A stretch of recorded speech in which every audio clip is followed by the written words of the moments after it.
नमस्ते, मी एकता Jadhav. News युनिव्हर्सिटीमध्ये आपलं सगळ्यांचं स्वागत आहे. 4 ते 11 फेब्रुवारी दरम्यान आळंदीमध्ये मोठा गीता महोत्सवाचा कार्यक्रम होत आहे. या संदर्भात अधिक माहिती घेण्यासाठी संजय मालपानी सर माझ्याबरोबर. सर, स्वागत आहे तुमचं. काय सांगाल, गीता परिवाराकडनं हा कार्यक्रम घेण्यात येतोय. गीता परिवार नक्की काय आहे, काय सांगताल त्याच्याबद्दल? गीता परिवार ही गेली 38 वर्ष स्वामी गोविंददेव गिरीजी महाराज यांच्या मार्गदर्शनाखाली काम करणारी संस्था आहे आणि हजारो कार्यकर्ते अगदी जगभर पसरलेले आहेत. गीता परिवारात 186 देशांमधले कार्यकर्ते आणि रोज 1 तास किमान वेळ देणारे 8 लाख लोकांना सकाळी 5 वाजल्यापासून रात्री 2 वाजेपर्यंत रोज 2200 झूम क्लासेस मध्ये भगवद्गीता शिकवण्याचं आणि दर शनिवारी रविवारी जे शिकलोय ते समजावून सांगण्याचं काम गीता परिवार वेगवेगळ्या 13 भाषांमध्ये करत आहे.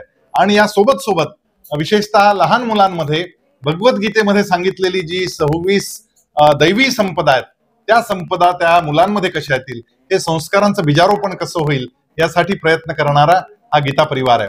आम्ही दरवर्षी मोठे कार्यक्रम आयोजित करत असतो, परंतु यावर्षी या गीता परिवाराचे संस्थापक पूज्य स्वामी गोविंददेव गिरीजी महाराज, जे राम मंदिर जन्मभूमीचे कोषाध्यक्ष आहेत, त्यांच्या 75व्या जन्मोत्सवानिमित्त या अमृत महोत्सवाच्या निमित्तानं आम्ही गीता भक्ती अमृत महोत्सव हा कार्यक्रम करतो आणि त्यामध्ये भगवद्गीतेमध्ये वर्णिलेली ही सगळी जीवनमूल्य आहेत त्यांच्यावर आधारित वेगवेगळ्या प्रकारच्या कार्यक्रमांचं आयोजन हे त्या कार्यक्रमामध्ये आळंदी या ठिकाणी 4 ते 11 फेब्रुवारी दरम्यान होणार आहे. नक्कीच.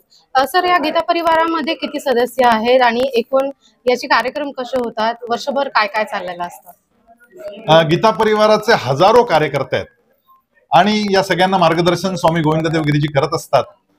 याच्या 5 सूत्र आहेत. त्यामध्ये भगवत भक्ती, भगवद्गीता, भारत माता, विज्ञान निष्ठा आणि या चौघांचं प्रतीक म्हणून स्वामी विवेकानंद. तर स्वामी विवेकानंदांचा जो विचार आहे तो देश विदेशात पोहोचावा या दृष्टिकोनातून वेगवेगळ्या प्रकारचे उपक्रम, मग ते साप्ताहिक संस्कार वर्ग असतील, दैनिक चालणारी बालभवन असतील, प्रासंगिक चालणाऱ्या संस्कार वाटिका असतील, ई संस्कार वाटिका असेल, अशा वेगवेगळ्या माध्यमातून लहान मुलांच्या सोबत गीता परिवार काम करतं. आणि त्यामध्ये नाट्य संस्कार आहे, कला संस्कार आहे, साहस संस्कार आहेत.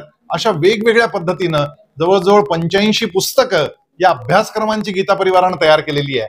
योग शिकवणं, योगासनं शिकवणं यासाठी वेगवेगळ्या लेव्हल वाईज योगासनांचे अभ्यासक्रम गीता परिवारानं तयार केलेले आहेत आणि अक्षरशः लाखो मुलांपर्यंत हे कार्यक्रम नेलेले आहेत. अगदी मागच्याच वर्षी झालेल्या योग महोत्सवामध्ये 35,000 मुलांनी संगीताच्या तालावर योगासनांचं डेमॉन्स्ट्रेशन केलं होतं आणि अशा पद्धतीचे वेगवेगळे कार्यक्रम गीता परिवार नियमितपणे आयोजित करीत असतात. सर, तुम्ही कधीपासून जोडले गेलेले आहात या परिवाराशी आणि तुमची वाटचाल कशी राहिली याच्यामध्ये?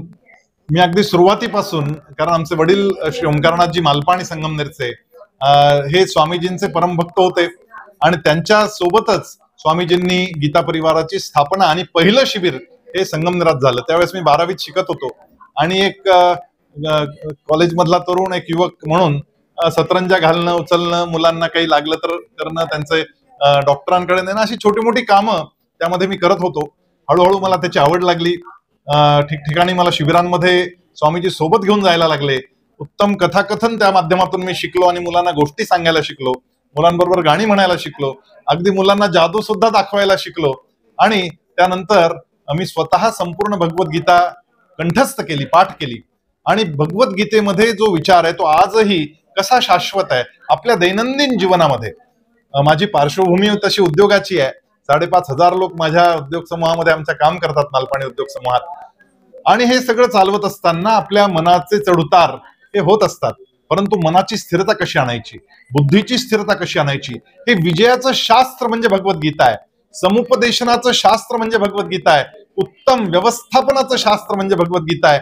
आणि त्यामुळे भगवद्गीता शिकत असताना त्याच्या संदर्भातल्या वेगवेगळ्या टीका, मग ते ज्ञानेश्वरी असेल, गीताई असेल, गीता रहस्य असेल, या सगळ्या मी वाचून काढल्या आणि मग मी स्वतःच गीतेवर बोलायला लागलो आणि ते लोकांना खूप आवडायला लागलं. ऑनलाईन अशा पद्धतीनं माझे अनेक म्हणजे शेकडो व्हिडिओ हे गीतेवरचे युट्यूबवर उपलब्ध आहेत आणि माझ्या आवाजातली भगवद्गीताही उपलब्ध आहे आणि त्याला खूप मोठा फॉलोअर असा क्राऊड आहे. जवळजवळ 3.5-4 लाख लोक त्याला फॉलो करतात. आणि अशा पद्धतीनं गीतेमुळे माझ्या स्वतःचा व्यक्तिगत विकास आणि ज्याला आपण एक शांत स्थिर क्रोधरहित अशा पद्धतीचं व्यक्तित्व हळूहळू जे तयार व्हायला पाहिजे आणि जीवनामध्ये आनंदाची प्राप्ती व्हायला पाहिजे. सुख वेगळं असतं आणि आनंद वेगळा असतो. खरा आनंद कशात आहे हे जाणून घेऊन ज्यावेळेस एखादा व्यक्ती काम करायला लागतो त्यावेळेस त्याच्या जीवनातली सगळी दुःख नाहीशी व्हायला लागतात, असं भगवद्गीता स्वतः सांगते. भगवद्गीता म्हणते, प्रसादे सर्व दुःखानां हानिरस्योपजायते प्रसन्न चेतसो ह्याशु बुद्धी पर्यवतिष्ठते. बुद्धी स्थिर करण्याचं शास्त्र म्हणजे भगवद्गीता आहे. छोट्या मुलांना तर परीक्षेमध्ये उत्तम गुण मिळवून देण्याचं शास्त्र म्हणजे सुद्धा भगवद्गीता आहे. ते कसं करायचं याचे अनेक प्रयोग आम्ही केले. अगदी कसं बसावं हे भगवद्गीता शिकवते. आणि मुलांना जर आपण कसं बसावं हे नीट शिकवलं तर मुलांची ग्रास्पिंग, मुलांची मेमरी आणि मुलांचं अंडरस्टँडिंग हे वाढतं. याचे अद्भुत प्रयोग आम्ही आमच्या स्वतःच्या शाळांमधून केले आणि अनेक शाळांमधून ते पसरवले. त्यामुळे भगवद्गीता जो आहे हा जीवनाच्या व्यवस्थापनाचा ग्रंथ कसा करता येईल या संदर्भात गीता परिवारानं मोठं काम केलं. या सगळ्यामध्ये सर जर बघितलं आपले वेद उपनिषद हे सगळे संस्कृत मध्ये आहेत. संस्कृत भाषेविषयी काय सांगाल आणि आजच्या मुलांनी किती संस्कृत शिकलं पाहिजे, संस्कृतात किती भर दिला पाहिजे? निश्चितपणे ही आपल्या देशाची अत्यंत प्राचीन अशी भाषा आहे संस्कृत भाषा. आणि संस्कृत भाषा ही सर्वांना थोडीफार का होईना आली पाहिजे. अर्थात एक गोष्ट सांगू का, मलाही स्वतःला संस्कृताविषय तसा नव्हता, परंतु भगवद्गीता शिकता शिकता मला स्वतःला संस्कृत कळायला लागलं. अमृतवाणी संस्कृत भाषा नैव क्लिष्ठा न च कठीणा.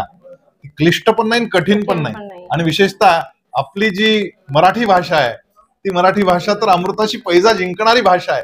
आपली ज्ञानेश्वरी ही प्राकृत मधली आहे, त्यामध्ये 80% शब्द संस्कृतचेच आहेत. त्यामुळे संस्कृत ही मराठी माणसांना तरी अवघड जात नाही. पण ज्यावेळेस आपण संस्कृत बोलायला लागतो त्यावेळेस एक विशेष घटना घडते, ती म्हणजे संस्कृतचे विसर्ग ज्यावेळेस आपण उच्चार करतो त्याचे वेगवेगळे उच्चार आहे, ते शास्त्रशुद्ध उच्चार गीता परिवार शिकवतं. पण ते उच्चार करताना जे लयबद्धता येते, जे श्लोक म्हणताना जी लयबद्धता येते, त्यातून आपोआपच प्राणायाम घडायला लागतो आणि त्यातून आपल्या शरीराची ऑक्सिजन लेव्हल वाढते, आपल्या मेंदूची ऑक्सिजन लेव्हल वाढते आणि त्यातून मुलं विशेषतः अतिशय मेधावी होतात यात शंकाच नाही. नक्कीच संस्कृत हे सगळ्यांनी शिकलं पाहिजे. आणि असा हा गीता परिवार येत्या 4 ते 11 फेब्रुवारीला आळंदीमध्ये मोठा कार्यक्रम भरवतोय. त्या सगळ्या कार्यक्रमाचा लोकांनी नक्कीच लाभ घ्यावा. धन्यवाद.